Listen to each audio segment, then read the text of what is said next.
Okay, so we've got a guest with us today, and this is going to be a very interesting one, though it's going to be very sensitive. So I'll need to make you aware of that, guys. Obviously, the people who listen at home, because we've got the guest with us here, um, Karen, and she is there with us. I'll just show you where she is. She's there. Hello. Okay. They can wave. It's all right. Everything's fine. Just so you know, guys, these videos are not edited in any way. It's all done on one take. So you might see some fancy fonts and all that on the screen, but it is done in real time. The reason we do that is just so it's authentic and it's not been manipulated in any way, shape, or form.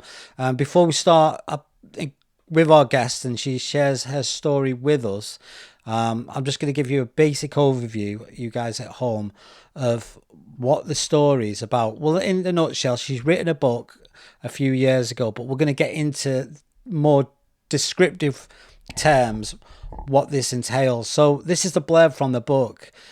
You've written a book called "Tell Me You're Sorry, Daddy," and this is the blurb. It's a moving, true story of a man's horrific campaign of abuse against his own daughter, which continued for more than 7 years of her childhood, and has had effects which continue this day. 32 years after the abuse began, Miss Walker finally saw her father in court in 2011, and he was charged with 24 counts of abuse against her. As she awaited the verdict, she looked at the man who robbed her of so many years, who never shown any remorse, and realized that she was the one who was strong, which goes without saying, really. She was the survivor, and obviously she's more than that. She knew that it was time for her to tell her full story, and that of her dead sister Jennifer. Against the all odds, she fought back and she won. Okay, so I'm going to get into this. Again, that's just a blurb of the book, but what we're going to go into today is more descriptive. So, guys, this is going to be very sensitive again. I can't stress that enough. So, be aware. So, what I need to say to ask you, my wonderful guest, I just need to ask you this before we begin. I just want to confirm for the recording that this conversation is based entirely on your own personal experiences and opinions, and you understand that this interview is being recorded and will be published publicly on this YouTube channel.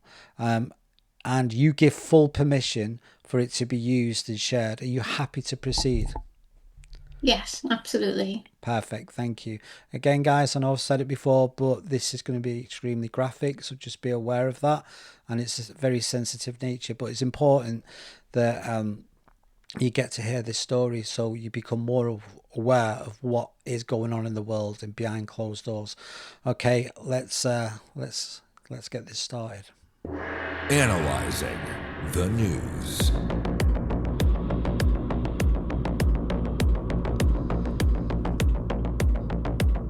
Right, perfect. Okay, so thanks for this. Again, it's all done in one take. We're not editing it at all, so there's nothing to be worried about in any way. That music in the background will fade out eventually.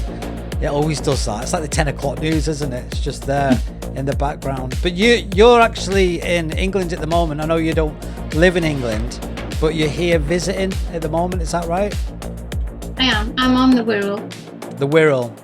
If people don't know where the Wirral is, it's people call it the posh side of Liverpool. But it's Merseyside, isn't it? No, And it's not posh. some parts of it are posh. No, Okay. Yeah, some are. You're right. it depends. It depends who you ask, really, isn't it? Okay, so I really appreciate you doing this and sharing your story with us. So thank you very much. So what we'll do, okay, this is your story. I'm just here to listen. Like I said before the recording, I only know the blurb. You did offer to tell me more about the story, but I asked you, I said, I want to hear it from you for the first time, and the people at home, you're listening to it as well at the same time as I am. So if we can just go back, if that's all right. So when we start right from the beginning, your earliest memory, can you just sort of, can we start go from there if that's okay? Yeah, of course. When I've been asked to tell my story in the past, sometimes it will chop and change with the time and my memories because that's how our brains work. So please bear with me if I go backwards and forwards, kind of with times. Um, my earliest memories are all awful. I don't have any positive memories from my childhood, really, other than one or two incidences with my grandparents walking me along the promenade on the Wirral. That was a nice experience. But other than that, our household was one of physical, mental, emotional, and sexual abuse.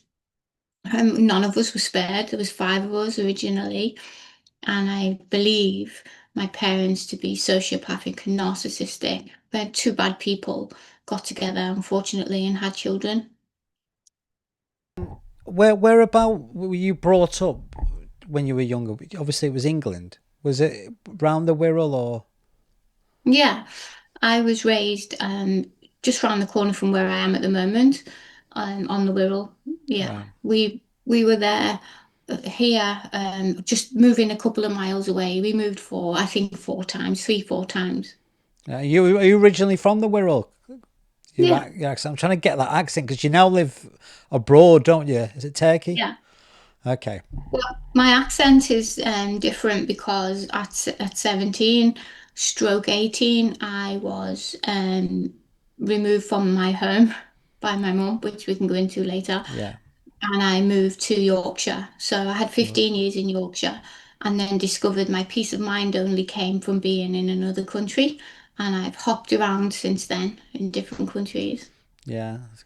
And you'll be back in England now because you're sort of visiting, aren't you? But you'll be going back to Turkey very soon. Yeah. Okay, so you're in this environment, and you've got the siblings, and you've got parents, and you wouldn't know the difference then because you're a child. You can't say it's not normal because you don't know the difference if you're in that environment. Is that right? Is it safe to say that to you this is just it doesn't feel right, but is this normal? Because you've got no point of reference. Is that right? Or That's exactly right. right? You don't know any different when you're a child. You believe your life is normality. I didn't realize my life wasn't normal until I was in secondary school. Yeah. And I started to notice things like parents who bought gifts for their children just because they love them. Mm. And it felt safe to be in their home. There was no reason for your nervous system to be on fire. And even I have scarring on my body that no one's ever explained to me. And they're in quite intimate areas. So I thought everybody had these marks on their body. And when I went to high school and started to see other girls getting changed in for PE, I was like, oh, she doesn't have those marks. They're not normal. Where do they come from? They've never been Mm. explained to me, but I do believe them to be inflicted by somebody when I was very, very young because I don't have a memory of them. I don't know how young you are, but Not I'm. at all. I'm 54. Oh, okay. You didn't say I didn't. I wasn't going to ask you how old you were. You've told me now, so you can't say anything. So back in the 70s, 80s, the world was a lot different than it is now. Yeah. I remember when I in the 80s. So I'm younger than you, believe it or not, even though I look older. But I'm 46, and in the 80s, I remember my sister pushed me onto a heater, and it melted on my arm. Um, but even I remember social services coming around because the teacher spotted it. They're like, "How did you do that to your arm?" And I'm like, didn't want to say anything. Didn't want to get my sister in trouble." But then the interview my mum. How did they get that? But then it was even though my mum had nothing to do with it, it was an accident. They still sort of came in, bye, not bothered. So I know back then, in them days, social services and teachers, they're not as aware, but as Yeah. they are now. So back then, it was more a domestic issue. It's like you hear it all the time. Years ago, you could have a woman who's in a domestic relationship, and the police wouldn't get involved. The authorities would sort of leave them to it. That's right, isn't it? So I'm thinking back when you were younger, things were happening. Was no teachers picking this up that something off was happening? When I was a child, I was the little quiet girl in the corner, Yeah, and we now know that's the one to watch, not the one yeah, that's loud and playing up. Often that can be a problem, but it's the very quiet ones. I was too quiet. And social services were a constant in our lives because of my sister. mm, My sister is a year older than me, and yeah, she was my mum's scapegoat. mm, Basically, she was the one that suffered the most at her hands. Um, so from age when we were very small, I think I was a year old. My sister was two. My brother, oldest brother, would have been 3.5-ish. We were all put in care, but then we were all given back. But my sister, there were constant reports from neighbours that there was a problem with my sister. And so when she was 3, they finally took her away. And I've seen the images. I was given my social services files intact with all the names intact, which is I used a lot of them as reference in my book to prove I'm telling you the truth. Um, so she was taken, and I saw the pictures of her little body, and it was black. Her whole body was black. So she was taken. But then after a short time, nobody came to ask about the rest of us. And so over the next 15 years until she became an adult, social services were a constant. They were always coming to our house because she would be allowed to come home, then she'd be taken back, then she'd come home. But it was never, she was pushed on my parents, basically. They weren't bothered. They never visited her. They never took her gifts. But when she was sent home, social services was always be involved, and they would come out of the blue and they'd knock on the door, and my parents would either tell them to on your bike, or they would allow them to come in but not see us. So the troubling thing is, you're right when you said the hands were tied a little bit in the 70s. The parents, unless it was extreme, like with my sister, the parents made the choice. Yes, you can take the children, or no, you can't. But the amount of social workers that were in our lives when we were children, but every single one of them was only ever focused on Jennifer. None of them ever spoke to us. They never asked us questions. They never checked us. I mean, my oldest brother, the oldest three of us, we suffered the most. My oldest brother has scars he can't explain. So do I, on my face, and as I mentioned earlier, on my parts of my body that no one ever noticed. No one ever asked about. If I went to a hospital, I don't know. There's no record, but I am scarred for life. Um, but social services, they I don't know how to explain it. They were a constant there because my sister would come home, but they allow her for weekends and then she'd go back, or they'd allow her to come for her birthday or for Christmas, and sometimes she'd be home longer, but then she'd always go back. But we were left in the house, myself and my oldest brother, who suffered the most. Um, we were never spoken to. No one ever talked to us, and horrors were going on at home. That should have been picked up on.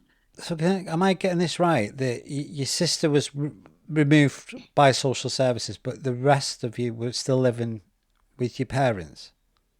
We were left. So like now that would never ever happen. Ever. No, no. So I think because the neighbours were saying Mm, this small child is black and blue, she has black eyes, mm, she's outside on her own, that they came and they saw that she was bruised from top to bottom, mm. and they took her, but they never checked the rest of the children. When you think that's like crazy. That's that's And crazy. throughout, yeah, social services have changed so much, and they've learned a lot. Their policies are different, the Mm, way they view things are different. You see, my sister was a very, very traumatized child mm. through the abuse at the hands of my mum. She was the biggest victim there. But in her behavior, she was bedwetting. She was playing truant, she was naughty, she was begging anyone to be her mum, asking social workers, can you take me home? Can I stay with you? But when she was placed in foster families, because she was bounced from care home to foster family all over the place, and then she would cause problems at home, she was labelled as a bad child, when in fact she was reacting to trauma, a massive trauma, and we would see that now, Yeah. but we didn't then. It's hindsight, isn't it? You look back, you think, oh, okay, I understand it now. But then, She was begging to be loved. begging, yeah. And she never was. I mean, all of us, for myself personally, because I can't give their stories, my brothers, but my sister's not here and I've already shared her story. But for me, growing up, physical abuse was evident, backhanders, punch in the face, beatings, but also emotional abuse. I was never told I was loved ever. I was never cuddled, never hugged. I was never read a bedtime story. There was never any kindness. I was told I was stupid. She used to use this word dilatory on me, and I still can't find anyone that knows what that means. But it was a very, very derogatory way of telling me I was no good. I was an idiot, to the point where my older brother sent me a birthday card when I was 10, and he wrote on it, we love you from the three boys, even if you are a bit slow. I was completely brainwashed into thinking that was who I was. I now know that was to keep me quiet because everyone in that household who was not a child knew what was happening to me from being very young. If we put the emotional and physical and mental and neglect abuse to one side, the sexual abuse started. My earliest memory, I was only 7, but I now know from things I've put together, it started a lot earlier. And I truly, truly believe in my heart that she knew exactly what was happening and chose to turn a blind eye to it. So I think she kept me quiet. They kept me quiet. They had me disbelieve myself, my own thoughts. They would, she would mostly her. He was like a background abuser. She was the in your face abuser. Not a nice person. Um, she would tell me stories about my grandparents, that they were abusers, that they'd raped her, the grandpa and that. She would tell me stories that they'd abused my oldest brother. It was all these stories were told. Basically, I was terrified. I had no one to speak to. So even if I had the confidence to talk to somebody and try and get help about this, who would I talk to? I was isolated from everybody and told that I was the problem, and the family saw me as the problem, the instigator of all the problems in the house, including with my sister. So I was a little girl that had no self-esteem, thought everything was my own fault, didn't know what was right, what was wrong. I knew what was happening to me wasn't right, but the only way I can say this is to say it. The only form of affection I got was wrapped up in this abuse, which is really, really head-wrecking. And I think it was used against me. I can't hear you, Travis. Sorry, it's my mic. I turn it off sometimes and I forget to turn it on. Sorry. Yeah, dilatory means slow to act, sluggish. So Okay. when someone's calling you, you're being very dilatory, that means you're being very slow to act, not very responsive. So that's what that means. I'm thinking, well, that doesn't make Okay. sense, but that's what it means.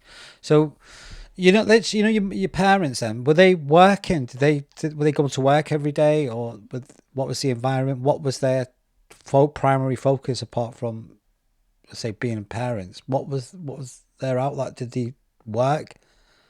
Were they professionals? No, they never had jobs, either of them. They took from the state. I now know from my files they were constantly demanding um, more for us. If we needed a new bed, it would be the social services that had to provide it Yeah. because they were in our lives. They never worked. There was a lot of drinking taking place. There was people in and out of the house. They were constantly fighting, breaking each other's. She broke his bones. She set fire to the bed when he was in it. She threw all his things out the top window. Myself and my siblings have left the house early in the morning, and early hours of the morning, I should say, and gone up to the neighbours, like, please, can we come in? And it was that kind of life. We would never, ever. I believe it's a real brain damage when your amygdala is constantly on fight or flight. Eventually, it doesn't switch off. Yeah. And I think that happened to me and my brother, definitely, and my sister. We've always lived our lives in a fight or flight Yeah. mode. Mm. Yeah. So you become highly alert, don't you? They call it like meerkats, like they're always Yeah. scanning. Yeah. You see that a lot in looked after children, children in the care system. They're very alert, hyper vigilant, Yeah. and to someone from the outside looking at a child like that, they think, oh, they're naughty, aren't they? Oh, they're spoiled, but they're not. It's the way they've been brought up and conditioned. So You're looking for danger all the yeah, time. because you expect, yeah, You're scanning the environment. You're scanning people's eye movements, people's words, their tone, their facial expression. You're looking for it. absolutely, absolutely. I remember there was I've got to choose my words carefully. I got this kid, and he was like that meerkat, constantly when he was awake, constantly active. And you're like, you can't calm this kid down. And you couldn't even say, oh, it's ADHD. It's not. This is hypervigilant. Just what? And when you try to calm him down, it get worse. So when you try to create a stillness, like a peace or a rhythm or a routine, it go even worse. And it was like frustrating. It's like, why is that? And then a social worker explained to me, it says, what you, like me, or a person, would say normal person, how we look at a peaceful, calm situation, what's peaceful to us is hell to them, because they've been brought up in an environment that's like what you said, you're constantly looking. So if they're not in that environment, the panic kicks in, so they can't allow themselves to stay still and just sort of relax a little bit. And that it's like chaotic, and the thoughts are spinning, and their unconscious mind's spinning constantly. Where's the next threat? And that's why they usually sleep with their eyes open, or they can't sleep. It's like you said, it's trauma, isn't it? Because they're brought up into this world to expect something's going to happen. I can't let my guard down. So, did you going back to it when you were really young? Was this sort of, I hate saying the word normal because it's not normal, but normal in your world, even though it's chaotic? This is like from as early as you can remember. As soon as you wake up, it's like, here we go. Here's the abuse, here's the mind games, here's the drama, here's mum shouting at dad, dad shouting the fire, the smashing, the drinking, the mental abuse thrown at you and your siblings. It's constant all the time. There's no peace, there's none of that. There was no reprieve. I now know as an adult that children fare well through this kind of childhood, or well, to a point, if there's at least someone in their life that is a soft place to fall, someone to balance this out. But for us, like I said, we were isolated. Like, I'll talk only from me, but we were a family. I was isolated from anybody that would have offered me support. They believed I was a problem, and I believed they thought I was a problem. So I had no one to confide in. So this was completely normal to me. This was my life. When I think I wrote this in my book, that I would go through untold. I could go through untold horrors at home, walk out the door and go to school, and nobody had a clue and nobody asked. Because, as I said back then, the quiet child in the corner was not a concern, but they really are, you know. Friends have said to me as I've grown older, what do I do with my son or my daughter? She's telling me she hates me. She's slamming the door. She's throwing her food on the floor. And I always reassure them, you're doing a good job. Your child is open to them showing who they are. They're showing their feelings, their emotions, and this is okay. You're not doing a bad job, you know. If it's the child sat in the corner without a voice, they're the ones to be worried about. And I know you help. That's what, presently Yeah. you're actually a coach as well, so you help like parents who are going through things like this, because there's some parents in the world that are really good people, but they're like, how do I cope with my kids? And they're thinking, am Yeah. I a bad parent? And you're saying, no, you're not a bad parent. And you're telling them, giving them advice, say, listen, this is natural. It's interesting that you said that when they're venting, even if it's negative, that at least they're venting to you saying, look, I'm not happy here. I'm going to kick off. They're showing their emotions. But with you were like not emotionless, because you learned to don't show anything, keep quiet type of thing, like suppression It is rather than expression. emotionless. It is Yeah. emotionless because I remember my grandma saying to me once, whenever we came to the house, you were just sitting in the corner, like facing the wall with a doll, just sitting there quiet. So suppressing your emotions as a child Mm. without even knowing that your world was not normal. Um, I kept invisible, I kept quiet, I tried to stay out the way. I micromanaged my life from being a very small child to avoid mostly him, to move around the home, to come in and out, to go to bed, to go to the bathroom. And I had to micromanage my house like a military operation.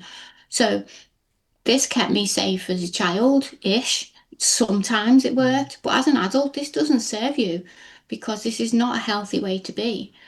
But unlearning those patterns is something else, you know.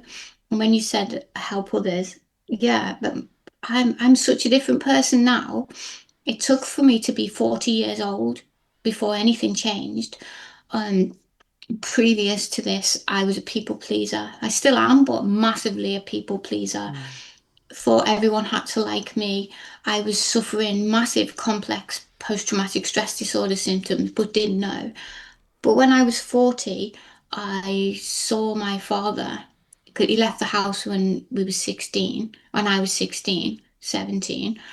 And he came back into our lives briefly when he got married, which I can talk about, but it's in the book, which was I had suffered an eating disorder for Mm. 30 years, and it was him coming back into my life that started this.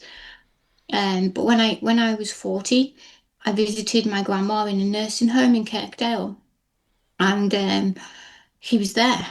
And I was with my brother who knew nothing about what I'd been through. So I couldn't do anything. I had to sit Mm. there and I just kept looking at his hands and just looking at him, and he was pretending everything was okay. And I was literally falling apart inside with a smile on my face. And when I left the nursing home, I realized I don't know who you live with, who you have access to, Mm. who are you hurting right now? Because people don't ever do this just once. And then I didn't say anything to my brother. I went home and spent the next 3 days rocking on the bed, basically, Mm. thinking, where is he? Who's he hurting? What's he doing? If I say nothing, it's my fault if he's hurting somebody else, which I now know if anybody's listening to this and are in a similar situation, it was never going to be my fault. Even if I never spoke up, it's still his fault. It's on him, what he did. Mm. But after 3 days, I knew because of other people, I couldn't do it for me, but for other people, I went to the police station Mm. and I went there 2 days, I think probably 8 times, and walked away again. But eventually went in, said, I need to speak to someone. They sent a female to the house, which was incredible. And I had to tell what he'd done to me from at least age 7, but I think before then it started, until he left when I was nearly 17.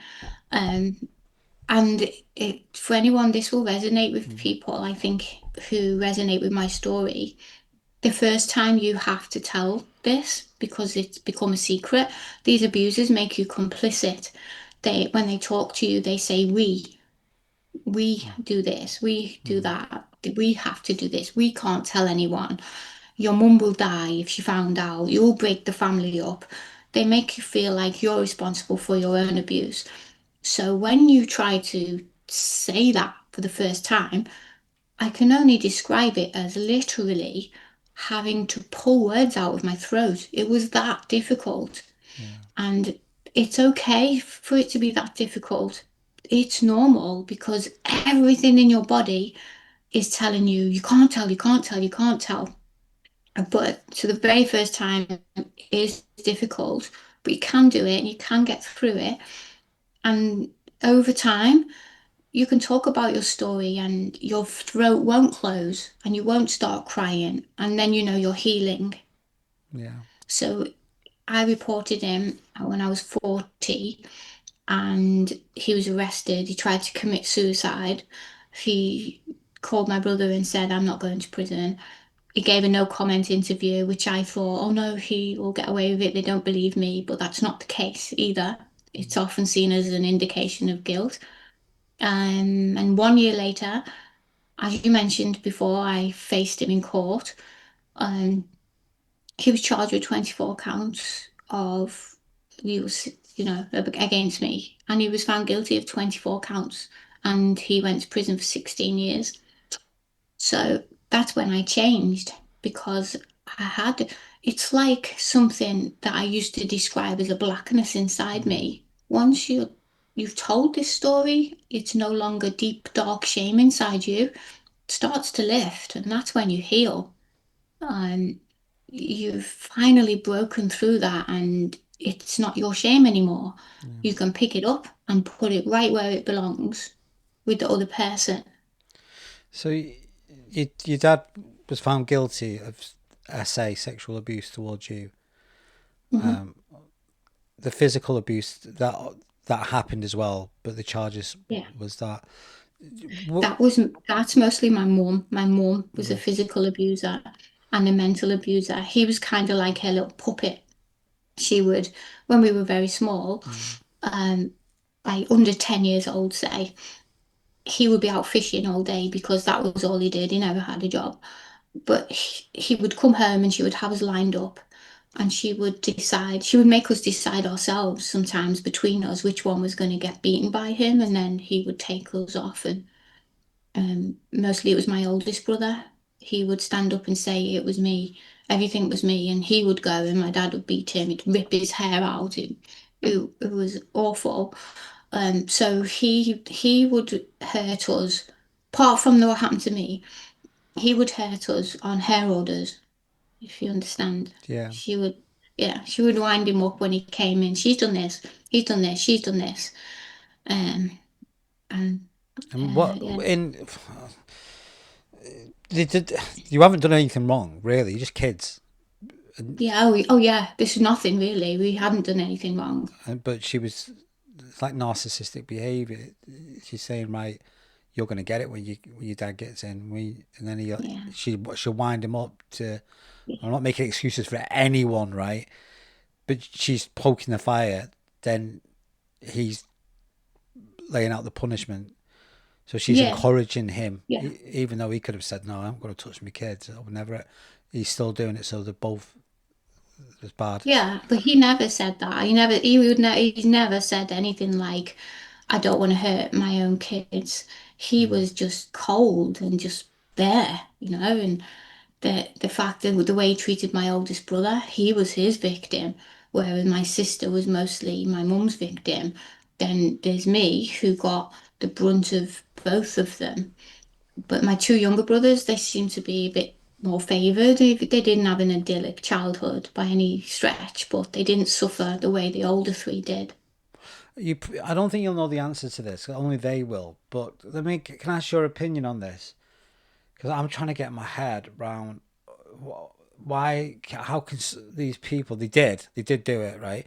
But I'm trying to get into the psychology. Why would anyone want to hurt the kids? What's the trigger? What's the reason? Could you ever make sense of that and thinking, oh, because they had this going on in their life, or this caused it, this was the seed? Could you ever figure that out? I can only give a theory. Obviously, like you said, I can't speak for them or be in their minds. Um, I honestly think two bad people got together and had children. But I used to think about Jennifer often. Why was she? I know narcissistic people do have a golden child and they have a scapegoat, but why my sister? Why my sister? And the only thing I could come up with was, um, my oldest brother was born and then my sister. Then she met and married my father and had me straight after, and my two younger brothers. And she was pregnant with my sister when she met and married him. Right. And I really feel like I don't want this kid, Yeah. maybe this is how she felt. Well, she didn't want any of us. Um, but that's the only thing I can come up with, Yeah. other than she randomly chose a child. Don't know. So when your dad goes to prison, he's convicted. He's been found out. Good, right? He's got his comeuppance. He deserves more than that. But in relation to the law, he's been sentenced for a long time. So what happened with your mum? Was she just, you just go about your life? You don't have to. You haven't done anything wrong legally. What consequence did your mum get? Nothing. Nothing Nothing. ever. No. And um, for a long, it's like this. It's like society refuses to accept that women are anything other than nurturers, and it's so far from the truth. But yeah, she was never punished. And when I published my book, I felt like when I'd got to that point, I was asked straight afterwards. I was approached by someone and said, would you, this story will help other people going through the court system who've been through trauma, supporting people like yourself who take care of children that have come from troubled homes. And at first I said, no, I couldn't do that. I've just gone through this, the most difficult thing ever. But over the next couple of years, I kept hearing, like the universe was saying to me, come on. I kept hearing stories of people who carried this to their deathbeds and then told. So they got to be very old, but couldn't take this with them. So they were then talking. And I realized those people, this that had happened to them had taken every single day of their lives away. So if I shared my story and as people were telling me, you'll touch people, you'll give them a voice, you'll help them to normalize what they've been through. If I could do that for one person, I said, okay, I'll do it. But Yeah. only if you help me give my sister a voice because she never had a voice her whole life. And so if my first line in my book is dedicated to my sister and the very last line is dedicated to her too. And it was really important to tell my story, but also to give her a voice. And I did because thousands and thousands of people have contacted me since they read my book. It's translated in 9 languages now, and so many contact me and say one of the first things they say is, "I feel like I know Jenny," or they send me pictures of a cup of tea and a Kindle, and they're reading, and they say, "This cup of tea is for Jenny," Oh, because she was a massive tea drinker. yeah. And I asked them, those still every single week almost somebody contacts me that's read my book in one language or another. And I always say, do you feel like you know her? And they always say, yeah. Yeah. So, yeah. Absolutely, because you're sharing a story, and then people emotionally connect. They can feel her. So with Yeah. your sister, Lindsay, can we just talk a little bit about her? So she was the older sister, a year older than yourself. Um, so you're her sister. So you're the only one who could really speak for her, and she'd appreciate that Yeah. as well, wouldn't she? She'd want that. I hope so. She'd be like, "You Mm, tell him, girl." I Wouldn't hope so. she Well, would. she used to say when we were young adults, Mm, what else happened to us as children is mm, because she was in and out of the home. yeah, I think to make sure we never spoke to anybody or I never spoke to anyone, we were pitted against her by my mother. She would tell us she only comes back at the weekends because she wants stuff, or she comes back on her birthday in case we've bought her a birthday present, and then she goes back to have a great life. She's got a wonderful time. She goes on holidays and she has this, and she basically doesn't like you kids. She doesn't want to be here with you, but she comes back to use us, which is nonsense. At the same time, she was telling my sister, you can't live with us anymore because the other children don't want you. Um, and I found out later in life, she'd actually turned up at the door one day and had a little suitcase, and she was about 9, because in the 70s this was okay. And my mum said to her, "You can't come in, the other kids don't want you here, go away," and sent her away. Yeah, but your Yeah. mum's trying to control the narrative. In other words, what the reality of what's really happening. Your sister's really coming to see you, isn't she? Really, she wants to spend No, time she with. was crying out. She was crying out for her family. Yeah, She was crying out for a family because living in care is not a walk in the park. And in the 70s and 80s, it certainly wasn't a walk in the park. yeah, I know some of the things that she went through, but our relationship was really damaged because of this. And we grew up thinking she hated us. She grew up thinking we hated her. So um, I was living abroad and came home and was very upset to be coming home, but I did. But those 2 years, the next 2 years, we kept bumping into each other, seeing each other. We had lots of conversations. We put our demons to rest. And I really think we would have had a good relationship going forward, but then she died. So it was taken away. The opportunity for us all to rebuild that relationship with her was taken. But I am grateful to have those 2 years. can I And that's ask? how I found out. Yeah, go on. Sorry, can I ask how your sister passed away? She had a brain aneurysm, and it took her very suddenly. But some of the things she went through as a child, I can't actually, I'm not sure if I can say this. There's lots of things in my book that aren't in it, I should say, because you can only print what you can prove if you use your own name. But she died of a brain aneurysm, and a lot of trauma she went through as a child was beatings, and Yeah. I wonder. Did your sister ever find happiness later on in life, though? Did she ever get married or have a family of her own? Or She had a child when she was very, very young, at 15. She was still in care, yeah, but my mum even took that from her because she came back to live at home and was allowed to while she was pregnant. And my mum wanted this child and said to her, "I'm having it when it's born."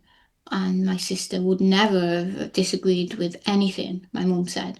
So she was, quiet. And when the baby was born, she said to her in the hospital, "So what's happening?" And my sister said, "Well, you're having it, aren't you?" And she said, "Well, don't be changing your mind."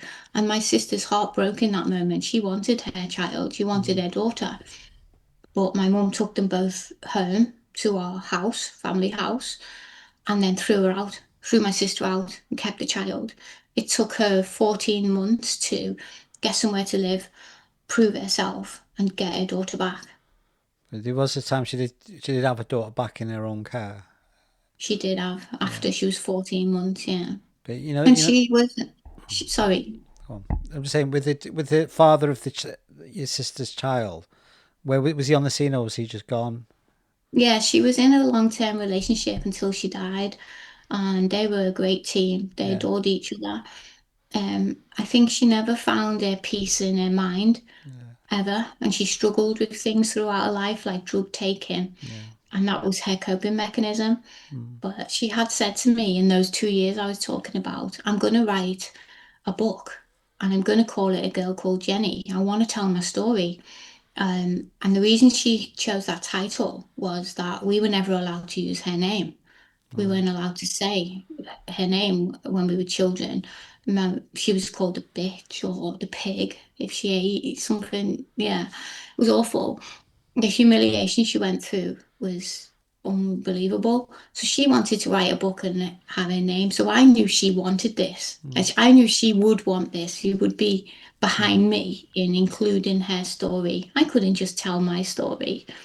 On its own, it was enough. The publishers had already said, big publishing company in London, so they don't take any old book, Yeah, but they'd said my story was enough, but they were happy to include hers. absolutely. What would you say she was like? I'm trying to get this picture of your sister. No, but by the way, the things that she's gone through, she, She can't even think for herself. She's just her self-esteem must be incredibly low. But at least with you, she can show a little bit of a true spark of who she is, that little princess of who she is.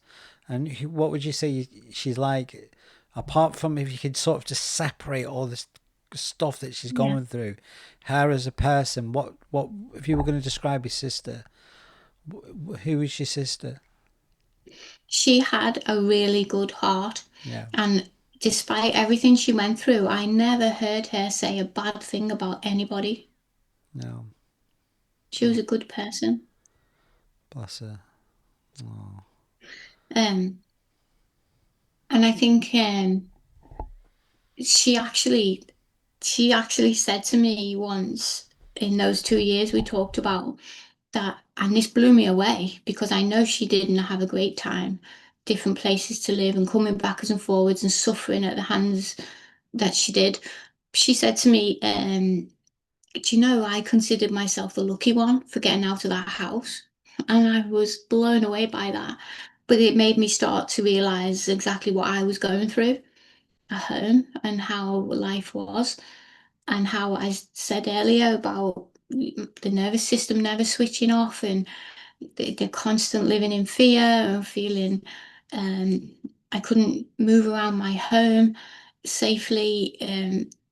There was always danger. After the ages, I can remember 7 and 7-ish. That's my earliest memory. My threat from my father was every day until he went when I was nearly 17.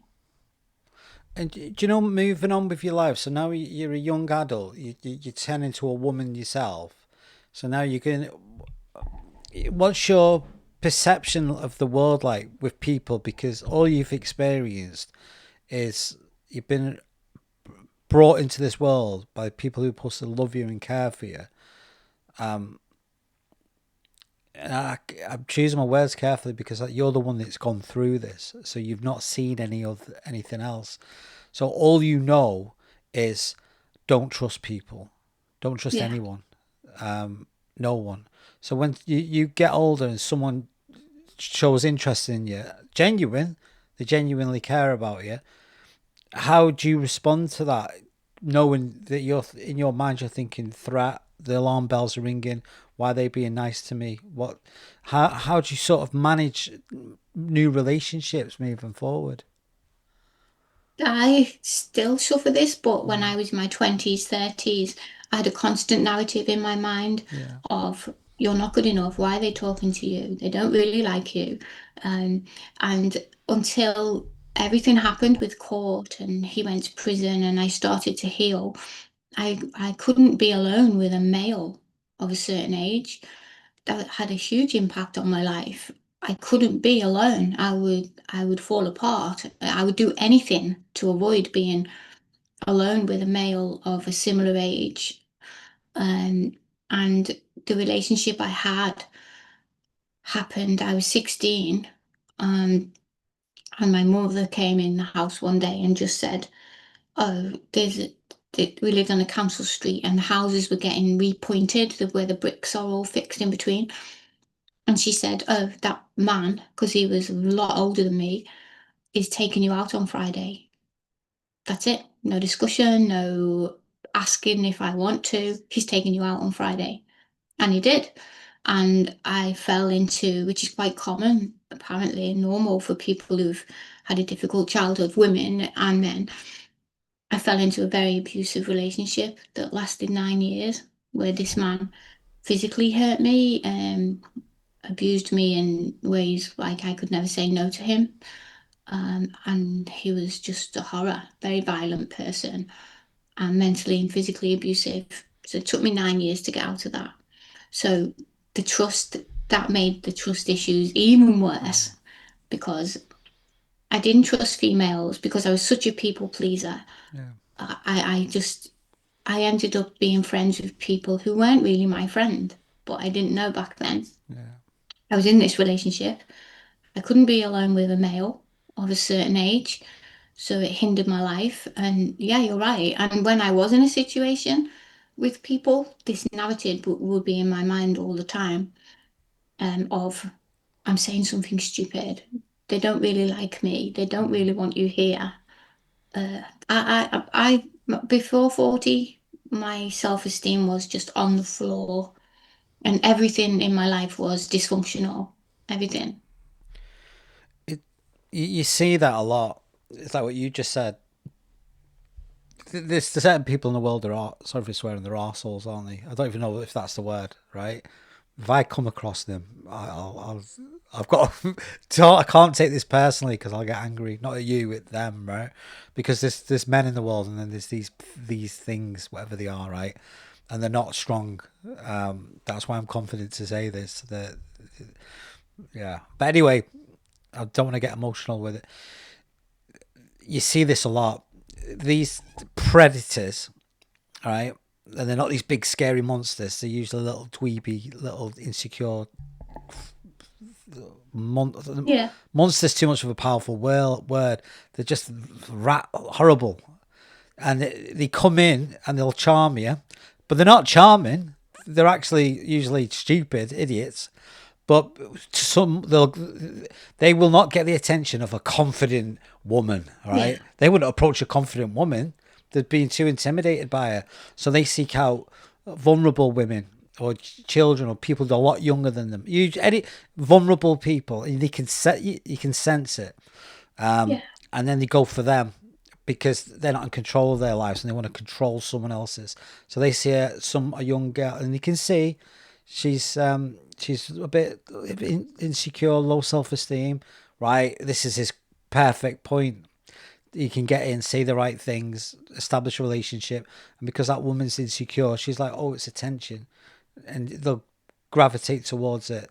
Same pattern happens. The persona, the mask falls off his face, and before she knows it, she's in a full-blown domestic relationship. I've seen it so many times with people. I've heard this story so many times. It's like normal now.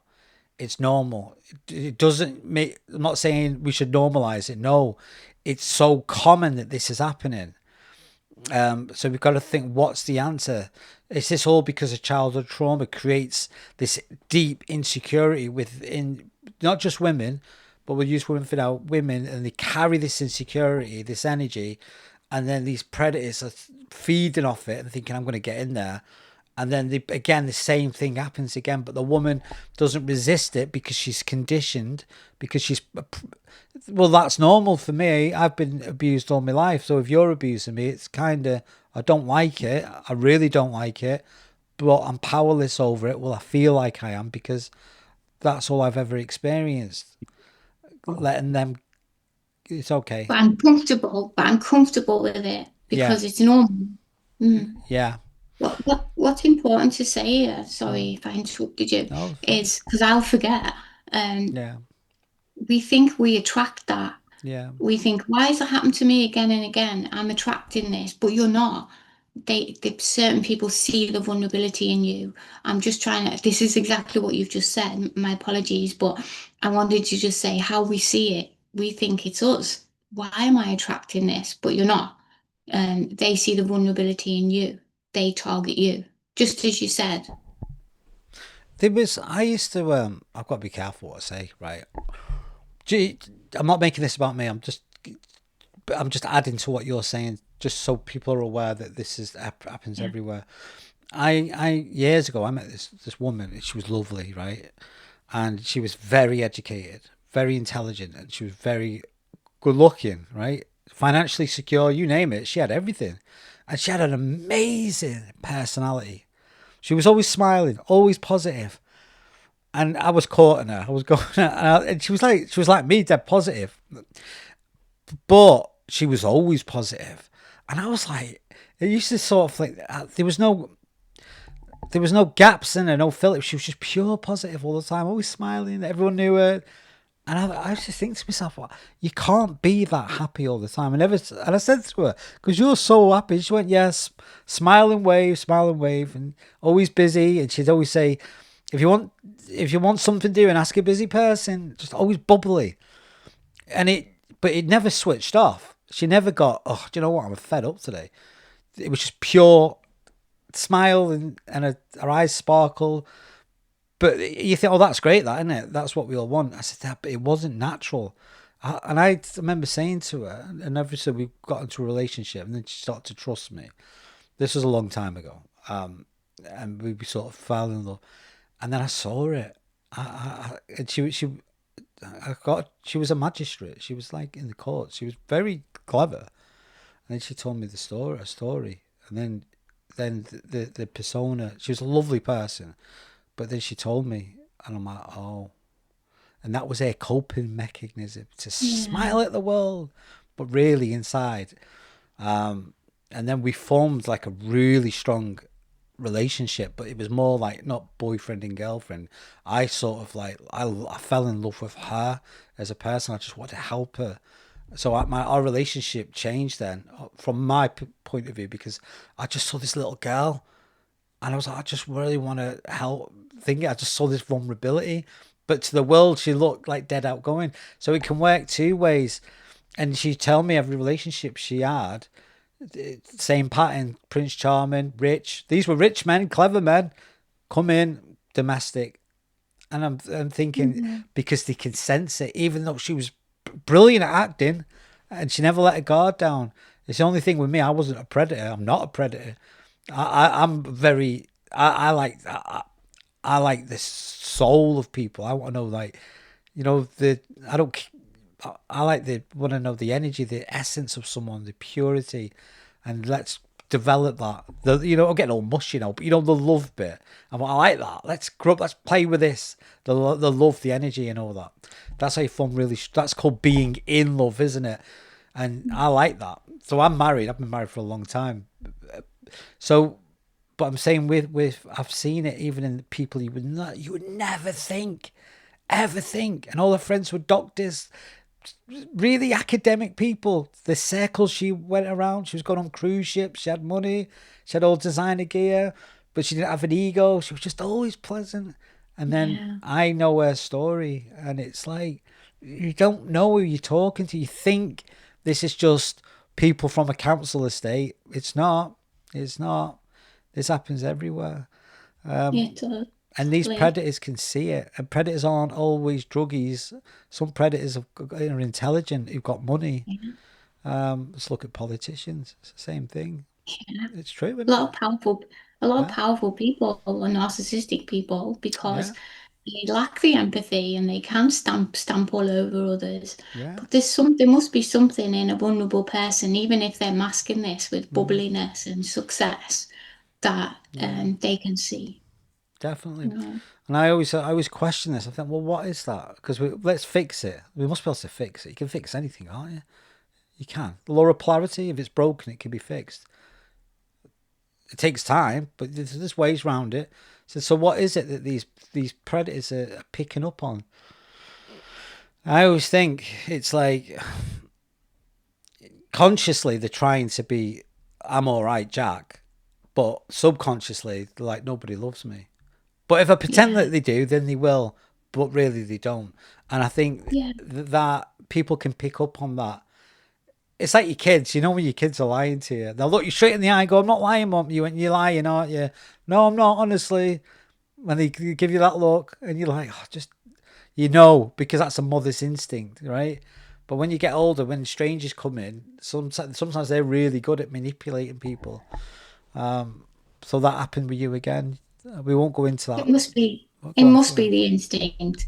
And what you've just said about knowing when your kids are lying, I don't know, all women have a strong intuition, and men have it too, but I really feel like it's women's superpower. And I think people who've been through a similar past to me, our intuition's on fire. And there's a couple of things that have happened in my life when my intuition has kicked in, and I know it's kept me safe. And I've found the courage to say, actually, no, I'm not going to be in this situation. And it's turned out to be even life-saving. Once on a mountain in Turkey, we were going to visit a waterfall, myself and my partner, and we went one way and this guy appeared. And he said, oh, you need to follow me this way. You need to go around here. It's the best view. It's the locals, the way we go, and it's a bigger waterfall. And my partner's like, oh, yeah, let's go, let's go. Started following him, and something that just lit up in me. And I'm like, no, this is not safe. Something's telling me it's not safe. And I kept saying, I don't want to go. I want to turn around. No, no, follow me, follow me, follow me. I'm going, I promise you, I promise you. And then he started saying things to my partner about me. And then I said, no, no, no. Halfway up this mountain and round a corner, I just turned around and said, I'm very, very, very sorry, but if you can follow me if you will, please, but I'm going. And I headed back. And another time we went back up with friends and followed this path this gentleman was trying to take us on. And it led to nowhere. It led to a 200-foot drop. And I think, what was he up to? But Yeah. the intuition, I think if some people go through trauma, and more often than not, their intuition is very, very strong. And also their empathy is very strong, which is why they can be manipulated and fall into these relationships because they want to see the good in people. They want to believe what they're told. They don't want to think the world's bad because the world has been bad. And it's very hard to be mean to someone because you know how that feels. So I completely see why people fall into um, abusive adult relationships, especially their first couple of relationships. So the partner you were with then, you're with that person now? No, no, that was a 9-year relationship. It took me Right. 9 years to get out. Then I was alone for 5 years before I met my current partner. We've been together 26 years now. And this is the real deal. This is Hope so. also called, yeah, this works type of thing. Okay, right, fantastic. Yeah, well, he's a nice person and he understands what Yeah, I've been through and when I've had very, very bad times and very low times, which aren't as often these days, but they yeah, still happen.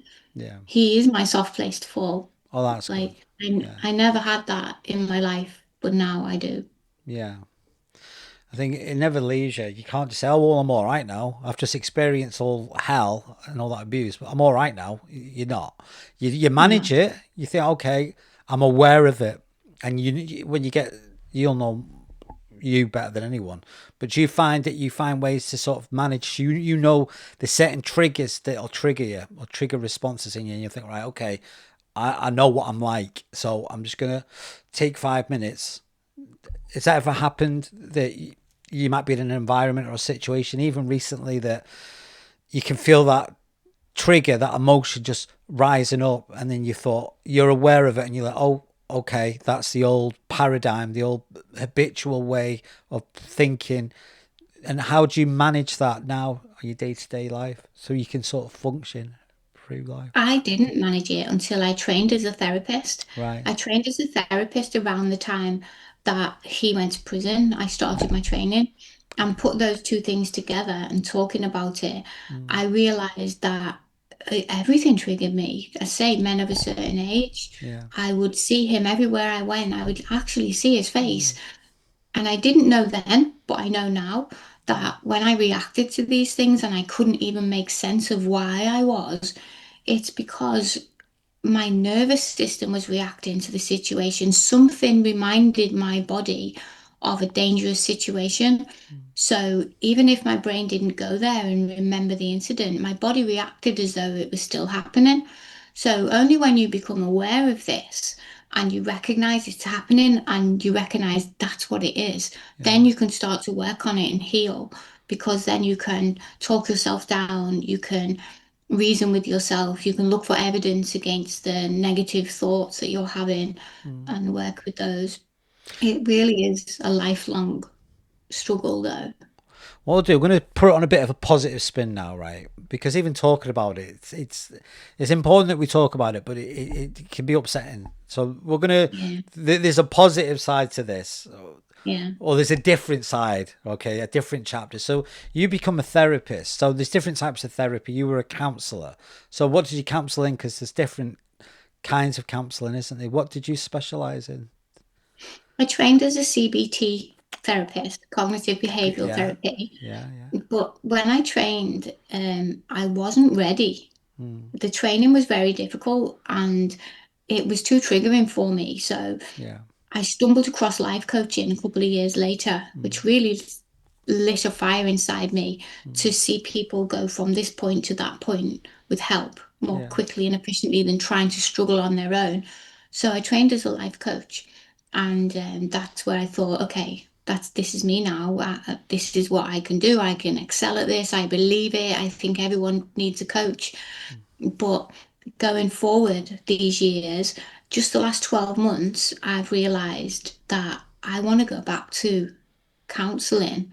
And when I have English students, because I tutor English, quite often they use they use their half hour or their hour class as therapy session. So I realized I can do this now. Yeah. Because I tutor English for non-native speakers, I should say. So English is a second language.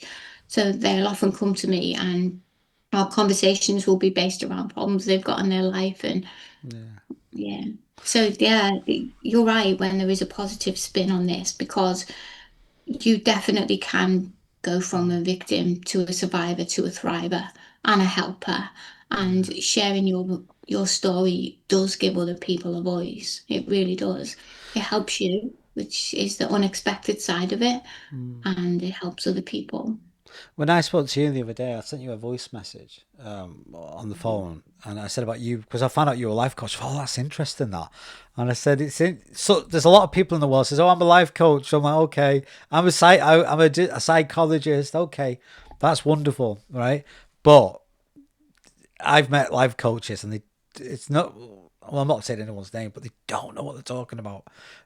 Not this isn't you, right? This is what I said about you. I said the difference is you know what you're talking about. So you've done the higher education, so the CBT, and is that what it is? Yeah. CBT is like linguistic programming. It's getting to looking at a memory and then sort of to reshape it and look at it again from different and it's powerful And stuff. Yeah. coping instructions, coping mechanisms. Yeah. So there's people out there and they say they're life coaches, and I look at them. I thought your life's a mess. I can tell by looking at them. They don't know what they're talking about, and it's so annoying because they're doing it from a place of I'm going to generate wealth from this, and you can see it. But they don't know what they're doing. They don't know what they're talking about. But the thing with you've got the knowledge, like you passed a grade, which is one thing, fantastic. But the power is in the experience. It's like you can know everything about being able to fly an aeroplane, but if you've never actually flew one, you don't know what you're talking about. But you've gone through it. So I imagine when someone's saying, "This a sensation in my body," or a feeling, or this happened to me, you'll go, "Oh, I get that, yeah," and you'll know what it is. That's You're what so makes right. you, it makes you Yeah. more powerful. But now, Sorry, go go on. ahead. I'm listening. We're having a No, chat, aren't we? That's all we do. Like I say, I told you it's not informal. We just have a chat. yeah. No one can understand through reading a book. Yeah. I mean, obviously lots of people do a great job, but lived experience far out trumps that. And when I trained as a life coach, the very first thing I understood from the very first day, if you go into this job for financial gain, you'll make a terrible life coach. You've got to be genuinely curious and genuinely empathic towards people and really want to be happy to see people succeed. They're the qualities. And also, like you said, lived experiences massively help. When just my sister, she died. She was only 40. Oh, I'm Yeah, sorry. it's all right. But hers was a domestic. It all contributed to that basically. She was 46. She only died a couple of years ago. She would be 46 now. She was about 44 then. But same thing, getting into domestic relationships, and no one knew I'm about it. sorry. No one knew. And then Wow. Prince Charming to everyone are looking for. Oh, he's a nice guy. He's funny. And then she has bruises on her. Why did you do that? Oh, I felt dead good at acting. Oh, I fell down the stairs because she was outgoing, popular, positive, good looking. You think, what happened to her? Not from our family, because we've got a big family. Oh, what happened to my sister? And it does. It happens again and again. But when she was a young girl, she was my big sister. So I was always look up at her when I was a little boy. And I was always being curious. And she used to be erratic. She'd be like full of energy, then calm, then full of... And I used to just watch her. And I never understood why there was never no grey area. She was either up or normal. And now we know what it is, it's bipolar, because she got thingy. She was still functioning, but she was erratic. She could get really excited or really angry and then be dead calm. But when I was a kid, I used to just watch her. And it used to drive her mad. She'd go, "Why are you staring at me?" And I was only like 5. And I used to like try and draw pictures of her. It sounds weird, this. I used to try and draw pictures of her emotions. And my mum was like, "What are you doing?" I goes, "I'm just trying to figure," Gail, my sister's name was, "I'm trying to figure her out." And I used to like think, she acts like that when that and that. So I was obsessed with trying to figure out my sister, because she wouldn't play with me. And I'm like, "Can I play with you?" She's like, "No, you're a boy." And I had no one else to play with. So I just analyze it. And I'm doing that at a young age. And then obviously that progresses. And then I really get into psychology. And I'm obsessed with the mind. And then someone says, "Why don't you be a psychologist?" Went to university and it was like dead easy. I thought, oh, I've been doing this since I was 5. But because I was upset, because I lived and breathed it, once I did my PhD, I'm like, this isn't the answer. There's more to it than this. So what they taught me, I knew there was more. So again, because that's experience. That's experience. Because there's so many layers to this. It's like someone could look at you, someone who's been in a traumatic environment, and it's like you said to me, you got interviewed by someone else, and they was like, "Well, why didn't you say something? Why didn't you do that? Why didn't you reach out to someone? You must have been naughty. You must have done that." I'm like, that's ignorance. I'm like, them people really don't know what they're talking about. No one knows what the heaviness of what you went through. It's like being underwater, drowning, and someone saying, "Just breathe." You're like, "I can't breathe. The water's in my mouth. I can't think. I'm absorbed by this atmosphere and I can't get out of it." And there's no escaping. There's nothing, because you're in it. And that's it, isn't it? So now you've come out of that. And I know it's taken you a long time. Even now, you're still associated with it because you experienced it for such a long time. But now you've had the ability to sort of separate yourself, think, right, okay. So with this power, because it is a power, you can't learn this, right? This power, which is pure positive now, because you've got an answer. You've got many answers to a lot of people's problems. And you're able to package this and articulate it to them in a way that they can emotionally understand, not like a book. So, with that said, how are you reaching out to these people? So what separates you from someone just saying, "Oh, I'm a life coach"? Because there's them, and then there's you, the real deal. So how do you separate that? How do you make people aware? It's a big question, that, isn't it? I speak to people through word of mouth Right. mostly. I don't even advertise really. I put up a website, but a lot of people come to me through, a lot of people I've helped have come to me through my author page on Facebook or my website to do with writing a book. And they've said to me, some of the most powerful conversations start with people when they say, "You're a stranger, I've read your story." Yeah. And they try it. Some tell me, "I work with children. I appreciate learning about this and about what to look for and how it works and how the children are." Or, "I'm going through court and I've helped people through court, supported them and attended court even with people." But the most powerful I ever hear from people is when they say, "Can I tell you something?" And I know that I've touched them with my own words then, and they're finally ready to speak.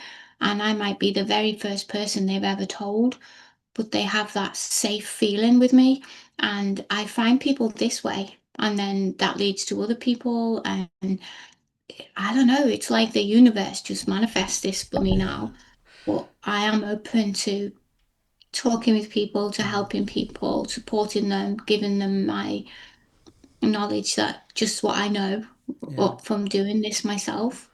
On that note, actually, where can people, because people watching this, because they're listening to your story, Obviously, we're not gone really deep into it. It's in the book because a lot of it's a lot more graphic than we've discussed now. But people are watching this and think, well, I want to ask you something. How can they reach out to you? Because I know you said you've got a website. I've got a Corinne Walker author page on Facebook, and I also have the same name website. Right. But if you just type the name of my book in, you will find me somehow, because people read the book and find me. So don't know how they do it. They stalk me down somehow. Sometimes they're like, "It was so difficult, but I found you."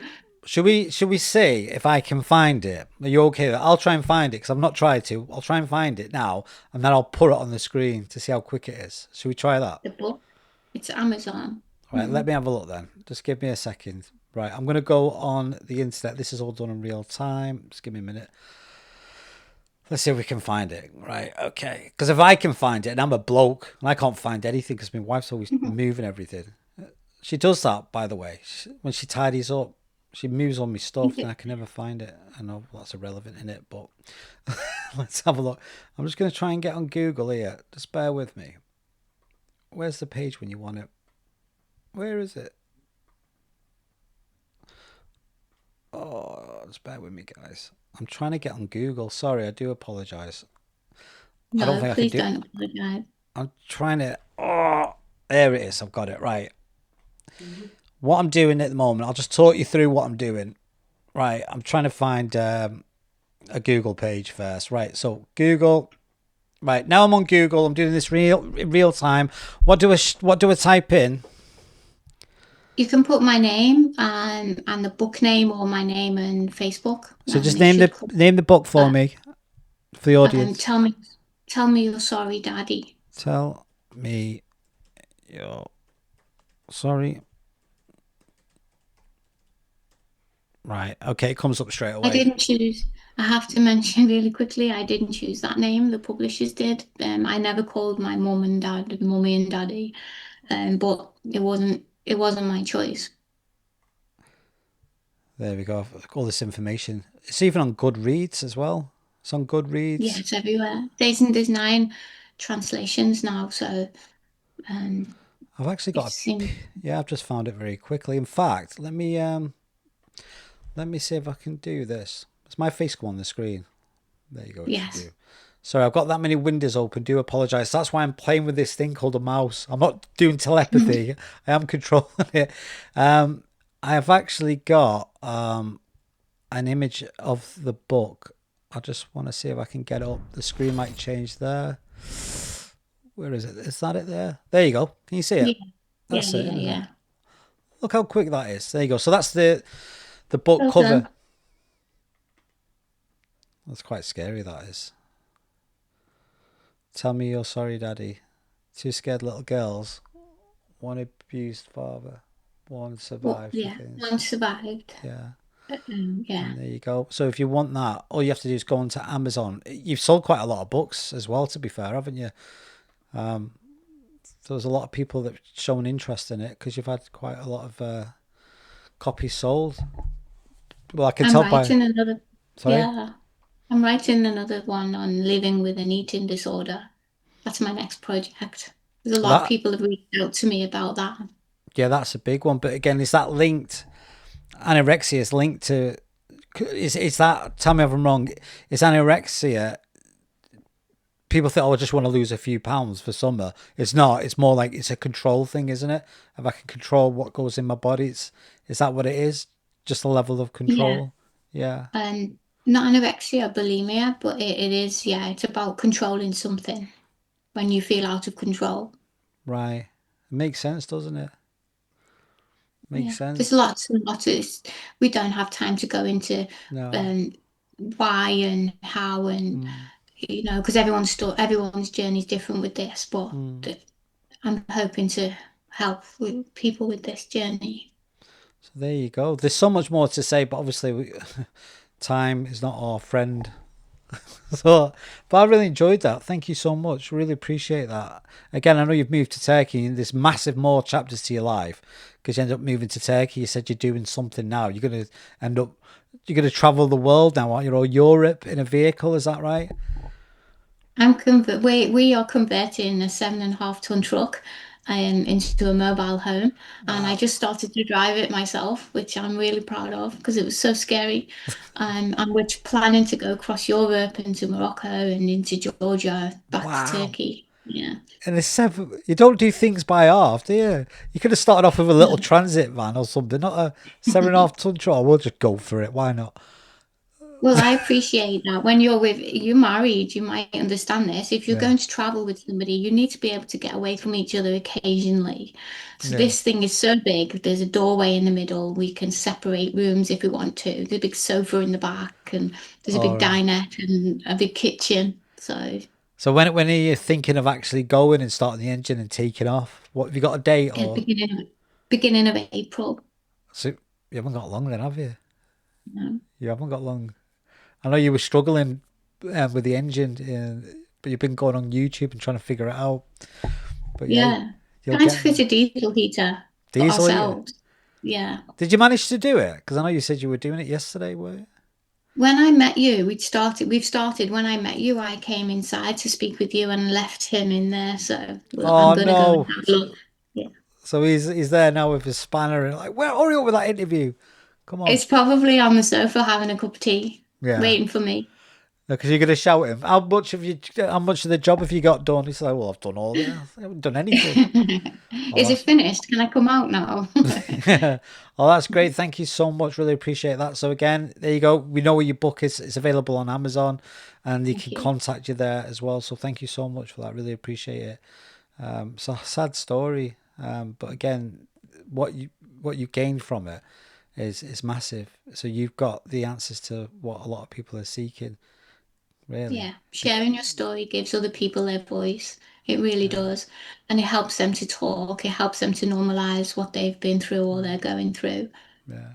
So it's the biggest message. Absolutely. Thank you so much. Well, there you go. So there's sad story, but unfortunately, this is reality, and you don't hear about it in the news, do you? That's why you have to speak to people.